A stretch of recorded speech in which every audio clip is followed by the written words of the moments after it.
Greeting everyone. This is Shane Tisdale from Cohort 3 for International Business and Marketing. I am doing a review, case study analysis for 5.1 on Walmart entering into the German market, or attempt to enter into the German market. And what I have is, to start off, is I'll go through just the case study analysis as a summary kind of review to try to keep it short and sweet if possible, going through my analysis of what this case study was.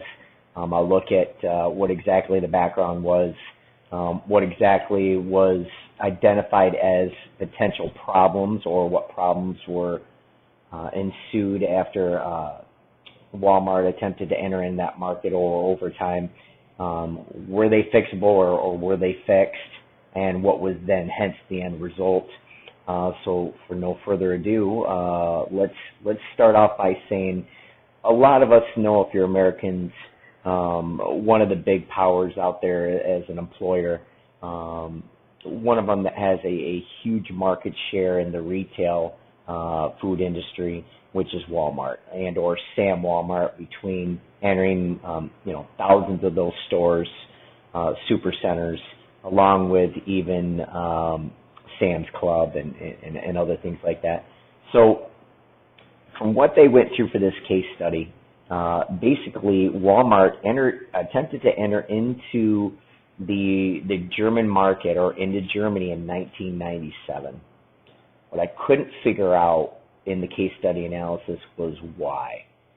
In other words, if there was millions of dollars at stake in Germany because there was so much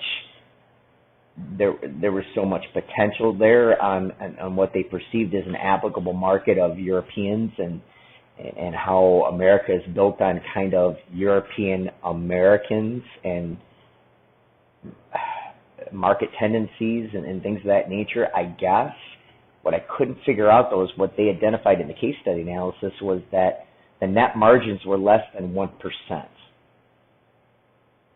For anybody that's watched Shark Tank, and they talk about margin, for those that don't, what that basically translates into is, for me, is very simple, is that if I'm going to buy a product, or I'm going to make it for, let's say, $5, then because of all I've put into research and technology, into production, into labor percentages, into things that go along with production, which is my building front, any kind of advertising I do, whatever it's going to be, I'm hoping to get more than 100% margin or return on my investment. In other words, by the time I sell them, if I made them for $5, I'm going to get more than $10 per item. That's just bottom line, and that would be the minimum.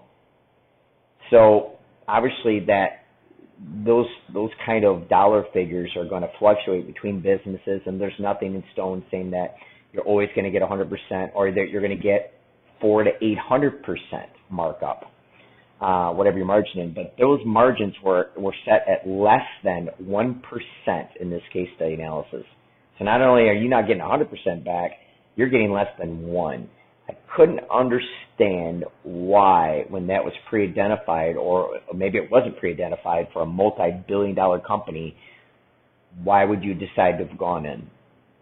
You're going to take over the entire market, because they identified that Walmart encountered fierce competition. Okay, so you already know that there's competition there, because they bought out like 23 stores. I can't tell you the time here, but I know it's listed down here. They bought initially like 23 different stores, and then bought that were like competitor stores. You and I would probably consider more like subsidiaries for them in the future, and then bought a bunch more. And I just couldn't understand, if you knew that you were buying those up, you knew what the competition was.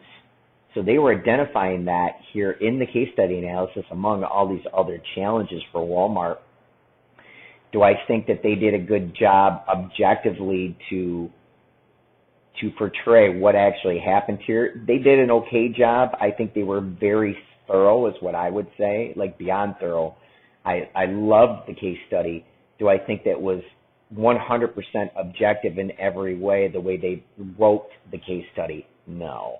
I've had to learn that the hard way now in our cohort from Mary Jo, that the way you write even a case study should be not so subjective, or should be as much objective as you can write it in. Of course, this one is quite a bit subjective, but it's a fact. Everything was backed up by stats and figures and dates and things of that nature, so it's still a great case study. I chose a really good one.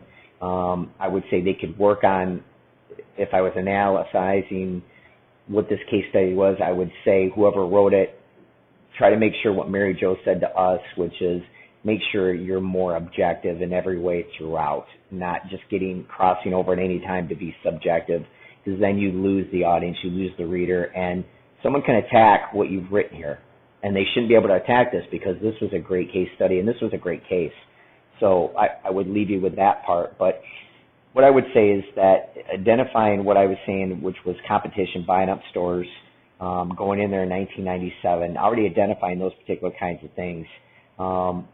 They mentioned that they were looking to go in there and get geographic penetration into Germany, but the tactics they were using that were very kind of domesticated back here in the U.S. and North America, the way they wrote it was it just didn't seem to work. It just didn't. They went in 97. They were out of there within so many years, which I'll say at the end exactly what actually happened, but everybody already knows. And the reality was, I think they literally approached the culture, is how I would say it. Their value system, from being Walmart out of Arkansas or being a U.S. company, looked at their values, looked at their value system, looked at their culture, and said, this is going to be an applicable market for us. Arkansas, U.S., going to Germany. And the truth was, from what I'm reading right here, it was in no way applicable. And time after time, all the examples they put in this case study, which I'll go through now, this is exactly what it's about, is proving that everything that they anticipated or hoped for, is what I would say, that was not fully researched before they went in and tested, proved to be a catastrophe. And the way that they wrote it in here was that in the German market, Walmart made every conceivable mistake. That's a quote. So luckily I don't have to say that. That's what they said here in the case study, trying to be objective. Some of the things that they get into, and now we're getting into what were some of the problems then, was that the German regulatory environment was demanding. I'm not going to get into what everybody already knows, but basically they're looking at the hours of operation, and they were totally different than what was the niche. You know, some of those nuances that really helped Walmart separate itself from some of its competitors in the U.S. and other markets globally, because they are a global, franchise, a global company, a global firm, and global market share, global products and services, whatever Walmart does, it's big, it's international. I get that. The regulatory environment in Germany appeared to be very cutthroat in a lot of different ways besides just hours of operation. Pricing was a big thing. You probably noticed that in there. When you looked at customer service, some of the other problems that differentiated Walmart domestically was that in Germany, they wrote that all these different examples about that Germans were very different in their culture and their customer tendencies. I don't want to say tactics, but customer tendencies, buying preferences, their attitude towards others trying to sell to them, and how they were treated and things of that nature. What they said was that Walmart fully misunderstood Germans. And I get that. I mean, I am a little bit German, so I guess I could speak a teeny bit about it, not a lot. But what I can say is that I've been to Europe. Before I went to Europe, I was in New York. And what I can say is that the markets were very similar. I have no idea why. But when I went over to Europe, I was on the streets a lot, going in different places and on buses and public transportations and in public places and things of that nature. And yes, they're Europeans, and we're supposed to be a majority of European Americans here in our country, but and I am too. But the reality was the way their conduct and behavior in where I was at in Europe, in Budapest, which might be similar to Germany, it sounds like, was very kind of aloof. It was very much exactly like being in New York. People are in a rush at all times. It's very individualistic, like Americans, but very kind of, I don't want to say cutthroat, but kind of like that. Like, I'm in a rush, you're in my way, I'm going, and as soon as they bump you or run you over or sitting on top of you or whatever, they're not looking at you to say they're sorry, are you okay, or anything like that. They're moving, they're shaking, they're going. That part is similar to Americans, but as far as, you know, some things I relate to class and professionalism and tact, I think they're using different terms for that. And when you look at then those kinds of behaviors, and let's relate it to other Europeans than for Germans, and then look at what it's like when you're entering into a global company like Walmart that's using a totally different culture to try to bring you in and react to you and sell to you and kind of covet you. The reality was, I agree now with what they said. Walmart fully misunderstood Germans, because you'd have to attack that market and that target audience in a very different way than even what I'm accustomed to. I would have failed in Germany also. I would have had to gone over there and tested out the market, worked in the market for a while, and done the opposite of what Walmart did, which was having someone that didn't even speak German that was running their operation. I didn't understand what the heck they were thinking.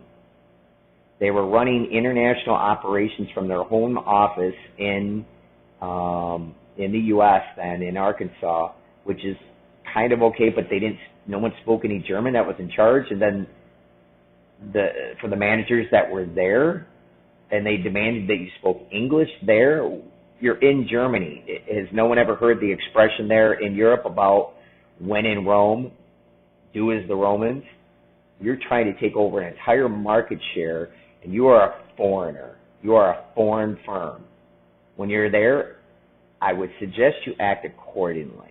Or my professional recommendation would be that, at least until you assimilate into that culture and understand those buyer habits and a lot of other things that go along with that market, especially in Germany, before you start trying to, like, take over. Okay, because when you're buying about a bunch of companies and subsidiaries, like mass companies, and you're spending over millions of dollars over that, which I'll say at the end, if you're taking it that serious and you were that committed for that many years, guess what? Get in there first and test out the market. Get in there and live the market and get to know those people. Because speaking English in Germany is fine, but when you mandate that that's being done at all times in your establishment, where you should be hiring Germans and or having someone, at least one person that's German, that's from that area, that can help you in running that company there in Germany, if you're not going to do that, you're cutting your own throat. No one else cut it. You did it to yourself, which was depressing and another problem for Walmart's operation here. The next in charge was an Englishman that ran the show from England. Just one more example. Whoever was in charge of European operations never took international business, never took international marketing, obviously did not even want to learn a little bit of German before they entered into that market, didn't want to go live in Germany, but they were hoping to make, hundreds of millions of dollars and billions, but they'd even not taking any classes. They're not, employing someone else that's from there. Didn't make any sense. It made no sense whatsoever from a business standpoint. And I've been to Walmarts in foreign countries. Down in Latin America, I've been to quite a few Walmarts. I love them. But the reality is, they're very different as far as their product selection. Some things I could find, like in Colombia and some of the Walmarts, that were very much more similar to the U.S., and other ones, nothing similar. So I love my Walmart, and that's what I bring to the table as far as my background, my bias towards it. They could have done a lot better here. And this was a problem on how they assimilated into that market and from a marketing perspective. The German Labor Court ruled that part of the U.S. Retailers Ethics Code contravened German law. It prompted a lawsuit is what they said. When you start getting lawsuits in a country, you can already know in advance, whether it's even in the U.S., I don't want to say instigating, but you start getting lawsuits that pop up, you know you're doing something wrong. You know you haven't assimilated into that culture with those people and into that economy because you're ticking people off.